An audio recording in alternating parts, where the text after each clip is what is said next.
असलेले सगळे सन्माननीय टीचर विद्यार्थी मित्रांनो,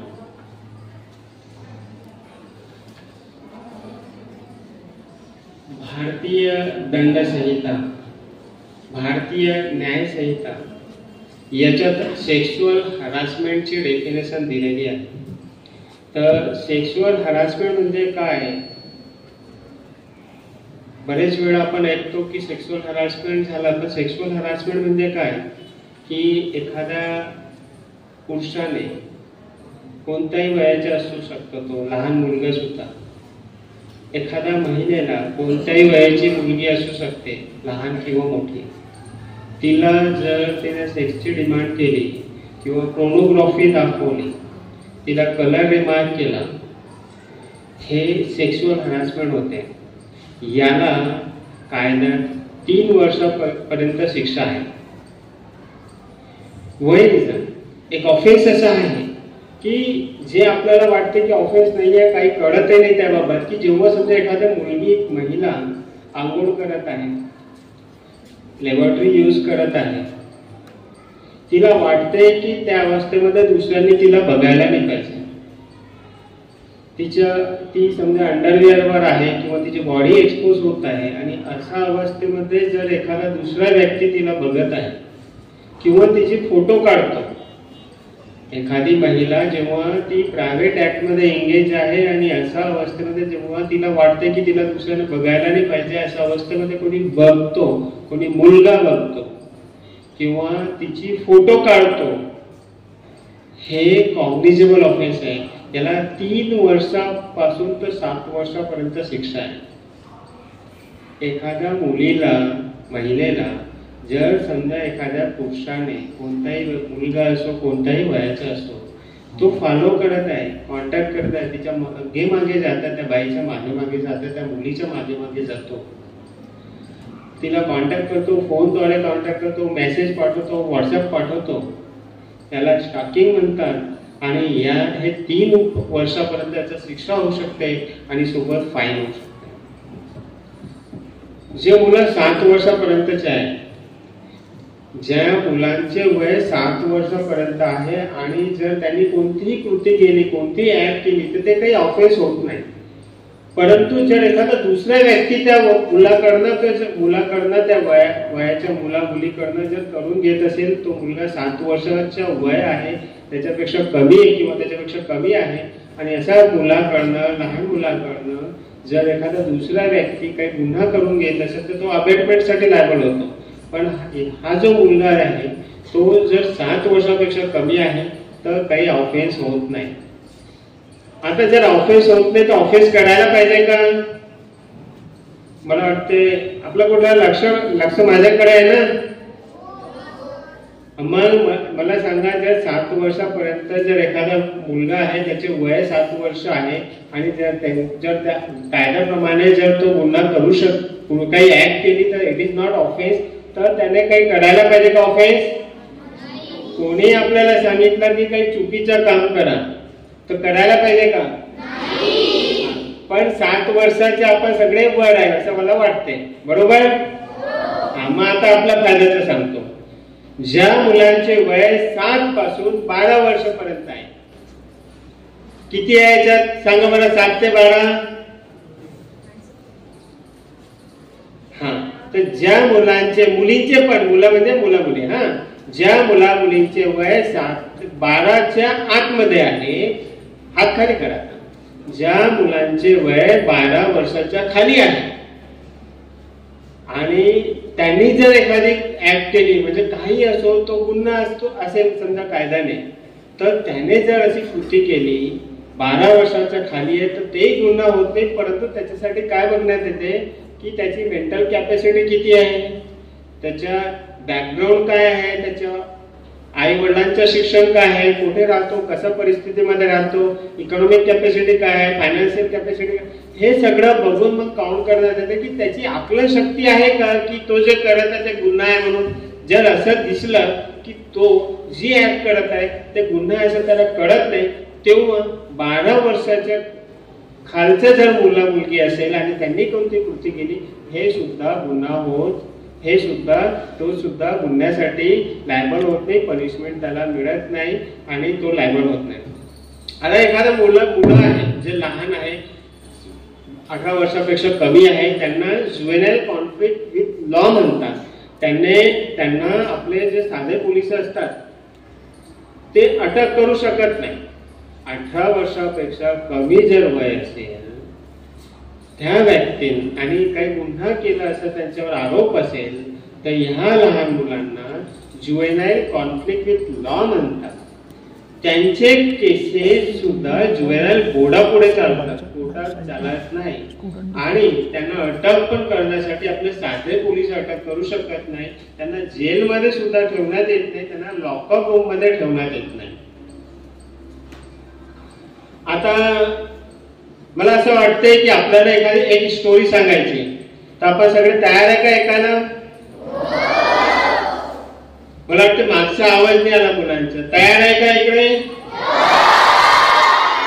आता आला. एक मुंगी असते, एक मुंगी आहे आणि एक किडा आहे. एक मुंगी आहे आणि एक किडा आहे. मुंगी रोज आपलं काम करते आणि हळूहळू आपला खाद्यपदार्थ एका ठिकाणावर नेऊन दुसऱ्या ठिकाणी नेऊन गोळा करते तिच्या घरामध्ये.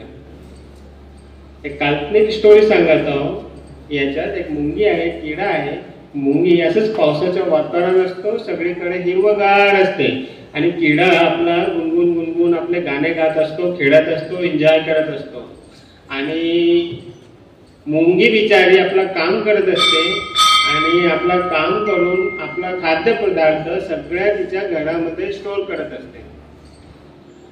आणि मग किड्याला मुंगी दिसते जाताना येताना. तो किडा मुंगीला म्हणतो, मुंगीताई या. मुंगी म्हणते, नाही रे दादा, मला काम आहे, मी जाते, माझे काम करते पहिले. तर किडा परत म्हणतो, ताई या, आपण खेळू, एन्जॉय करू.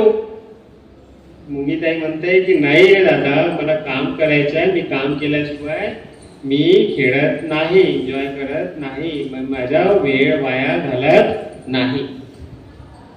आता किडा बिचारा एकटा खेळत असतो. तो काही लक्ष देत नाही, त्याला आठवत नाही केव्हा करायचं काम, काय करायचं, सगळं विसरून जातो आपल्या एन्जॉय मध्ये. मग त्याचा होमवर्क करत नाही. तो जे काही होमवर्क म्हणजे त्याचं काम.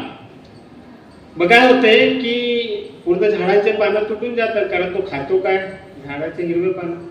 मुंगी ताईने तर आपलं धान्य सगळं गोळा केलेलं आहे, झाडाचे पानं गळून जातात. सगळं म्हणजे वातावरण चेंज होतं, पावसाळा निघून जातो, सगळीकडे पूर्ण झाड हिरवगार जे राहतो ते राहत नाही, झाडाचे पानं तुटतात, त्याला किड्याला खायला काही राहत नाही. मग तो किडा बिचारा, मी स्टोरी सांगतो, मुंगीताई आहे, किडा आहे. मुंगीताईने आपला स्टोरेज केलेला आहे धान्याचं आणि तो किडा जो आहे त्याने आपला वेळ एन्जॉय मध्ये वेस्ट केलेला आहे. आता वेळ गेलेली आहे, त्याला आता वाटतंय की मी तेव्हा गोळा केलेलं असतं तर काही कामात आलं असतं, मला धान्य मिळालं असतं, काही खाद्यपदार्थ मिळालं असतं. पण त्या किड्याने काही स्टोरेज केला नाही.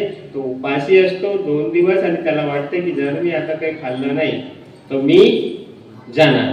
कुठे जाणार?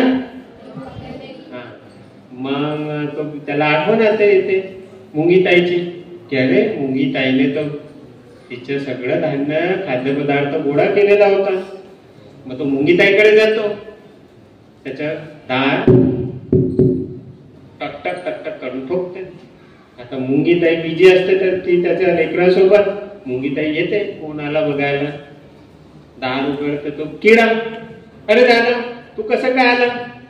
मुंगीताई विचारते. कोण विचारते? कोणाला? व्हेरी गुड ऐकत आहे आपण. मग किडाला विचारते की दादा तू कसं काय आला? तर किडा म्हणतो की मला तर काही मी 2 दिवसापासून उपाशी आहो, मी काहीच खाल्लेला नाही, मला खूप भूक लागलेली आणि मी काही खाणार नाही तर मी मरणार, मला काहीतरी खायला दे. तर मुंगीताई काय म्हणते, नाही रे दादा, मी जर तुला दिलं तर जेव्हापर्यंत ऋतू येणार नाही, जेव्हापर्यंत नवीन धान्य येणार नाही, तेव्हापर्यंत जग माझं स्टोरेज राहणार नाही, माझा खाद्यपदार्थ टिकणार नाही, म्हणून मी तुला देऊ शकत नाही, तर माझे मुलं उपाशी राहणार. मग ती मुंगीताई किडाला देते का? नाही. मग आता या स्टोरी मागे मला आपल्याला सांगणं हेच आहे की आपण आपला वेळ वाया घालू नये. अभ्यासाचा वेळ करायचा, पण खेळायच्या वेळेस, पण खेळायच्या वेळेस अभ्यास सोडायचा का?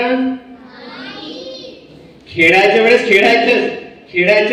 अभ्यास करायचा नाही, पण अभ्यासाच्या वेळेस खेळायचं नाही. मग आता जेव्हा तुम्ही समजा आता अभ्यास केला, मग एक्झामच्या वेळेस किड्यासारखा जावं लागणार का मुंगीताईकडे? आपण जर अभ्यास केला, आपली एक्झाम आली, तर आपल्या एक्झामच्या वेळेस, तुमच्या परीक्षेच्या वेळेस तुम्ही जे अभ्यास केलेला आहे, तुम्ही जे संग्रह केलेला आहे अभ्यासाचा, तो कामात पडणार. जर तिने मुंगीताईला दिला नाही आणि मुंगीताईला दिलाही तर ते थोडा पुरता, ते कामात पडणार का नाही? म्हणून आपण अभ्यास करायचा. आता ही जी वेळ आहे, मी सुद्धा तुमच्यासारखं असंच बसायचो, म्हणजे शाळेमध्ये मागे बसायचो, कधी कोपऱ्यात बसायचो. मी विचार करायचो आज आमच्याकडे कोण आलं? न्यायाधीश साहेब आले, पोलीस साहेब आले, कलेक्टर साहेब आले, तहसीलदार साहेब आले. मी विचार करायचो, पण मी तेव्हा असं विचार नाही केला होता की मी इथपर्यंत पोहोचणार. मी सुद्धा वयाच्या 25व्या वर्षी इथपर्यंत पोहोचू शकलो. आता आपण जर 10 वर्ष 12 वर्ष वय असेल, 12 वर्षाची मुलं आहे का याच्यात? मग जर 12 वर्षाचे मुलं आहे, जर तुम्ही अभ्यास केला तर इथनं 12 वर्ष, हात खाली करा, इथनं 13 वर्षातच तुम्ही माझ्यासारखे न्यायाधीश बनू शकता. मग बनायचं आहे का? मग त्याच्यासाठी काय करावं लागणार? मी सुद्धा तसंच असं कधी विचार केला नव्हता त्यावेळेस की मी इथपर्यंत पोहोचणार, पण अभ्यास जर केला तर 13 वर्षात तुम्ही इथपर्यंत पोहोचू शकणार. माझ्यासारखा तुम्ही न्यायाधीश होऊ शकणार, पोलीस ऑफिसर होऊ शकणार, IAS IPS होऊ शकणार. तुम्ही आपला स्वतःच्या पण तुमच्या आई वडिलांच्या, या शाळेच्या, या गावाचं नाव, या सिटीचं नाव तुम्ही मोठं करू शकणार. म्हणून त्याच्यासाठी तुम्हाला अभ्यास करावा लागणार. काही मुलांना असं वाटते की मी आज वाचल्यानंतर माझ्या लक्षातच येत नाही. येते का? असं कोणाला वाटतंय का? दुसऱ्या दिवशी विसरून जातात, तिसऱ्या दिवशी विसरून जातात, असं होतंय का?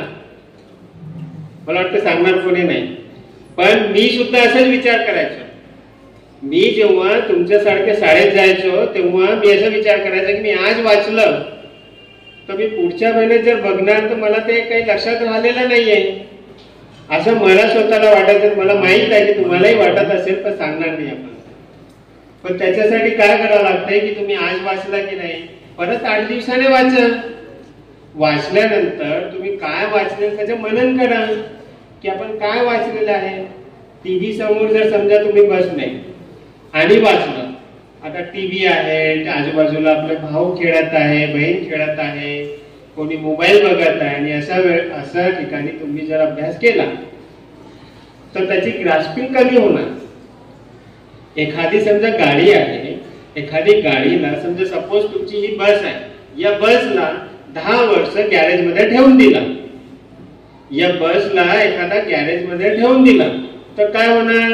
काय खराब होणार सांगा? टायर राहणार का त्याचे? इंजिन राहणार का? ऑइल, ब्रेक, म्हणजे त्याचे सगळे पुर्जे खराब होणार. मग काऊन होणार? कारण ती चालत नाही. म्हणून आपल्याला आपला माइंड, आपलं डोकं, आपली ग्रास्पिंग चालवण्यासाठी रोज वाचावं लागणार. रोज काही स्पेसिफिक वेळ ठरवायची, त्या वेळेवर वाचायचं. उद्या वाचण्यापेक्षा आज वाचायचं. नाही तर काही मुलं काय करतात, आई वडिलांना सांगतात की मी उद्यापासून अभ्यास करणार. मुलगी आईला सांगते की आई मी उद्यापासून अभ्यास करणार, हा माझा टाइम टेबल. इतक्या वाजता जेवण, इतक्या वाजता खेळणे, इतक्या वाजता अभ्यास. पण तो अभ्यास सगळा वेळ येतो, पण अभ्यासाचा तो वेळ आहे ना, तो कधी येत नाही. मग ते उद्या करण्यापेक्षा, टाइम टेबल तयार करण्यापेक्षा आपण करून दाखवायचं. पहिले करून घ्यायचा अभ्यास, मग मनात टाइम टेबल तयार करायचं. आणि ते वेळेच्या वेळे, जेव्हा अभ्यासाची वेळ आहे त्यावेळेस अभ्यास करायचा. आणि तुम्ही जर अभ्यास करणार तर फळ मिळणार. तुम्हाला डॉक्टर होता येणार, इंजिनियर होता येणार. कारण डॉक्टर, इंजिनियर, किंवा IAS, IPS, कलेक्टर कोणीही असो, न्यायाधीश असो, ते तुमच्यासारखा शाळेतनच गेलेला आहे. शिक्षण शाळेतनं गेला असा असतो का की एखादा शाळेत शिक्षण न घेता तो काही बनलेला आहे असं असू शकते का? मग तो शाळेतनच गेलेला आहे. मग ते जर बनू शकतात, आम्ही जर बनू शकतो, आम्ही जर इथपर्यंत पोहोचू शकतो, मग तुमच्यातला प्रत्येक विद्यार्थी हे बनू शकतो, होऊ शकते. पण त्याच्यासाठी मग तुम्हाला त्याच्यात तसा निश्चय करावा लागणार, तुम्हाला संकल्प करावा लागणार. संकल्प इन द सेन्स तुम्हाला हार्डवर्क करावा लागणार. रोजचा अभ्यास करायचा. आजचा अभ्यास आजच कंप्लीट करायचा, उद्यासाठी ठेवायचा नाही. आणि जर तुम्ही असं करणार तर परीक्षेसाठी नॉलेज असं असते. आता समजा एखादा रूम आहे, त्या रूम मध्ये एखाद्या बाथरूम मध्ये बकेट ठेवली आणि नळ मधनं थेंब पाणी जर त्या बकेट मध्ये जात असेल तर ती बकेट आपण बघितली तर असं भरलेली दिसत नाही.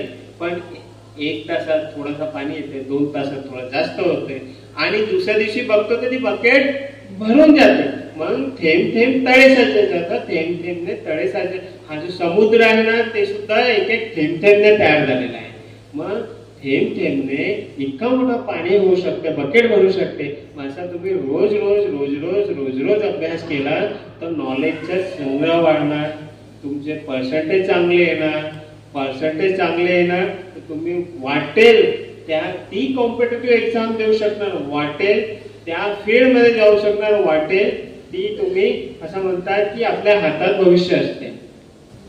असं म्हणतात आपल्या हातात भविष्य असते. भविष्य खरंच आपल्या हातात आहे, प्रत्येकाच्या हातात आहे. पण हातात म्हणजे आपल्या संकल्पात, आपल्या इच्छाशक्तीवर, आपल्या प्रयत्नावर.